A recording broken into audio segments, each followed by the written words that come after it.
What? Get it out of here, get it. I beg pardon? This is part of your contract, This week. I beg your pardon? Did you hear about the Supreme Court decision that just came down this week about expectation of privacy as a reality crime shows, such as Cops and so forth? Oh yeah. So now the cops have to like wait outside, huh? And they can't even go in.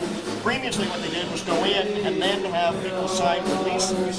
But if they didn't sign a release, then all the show would do is blank out the face. But now they can't even go in the house.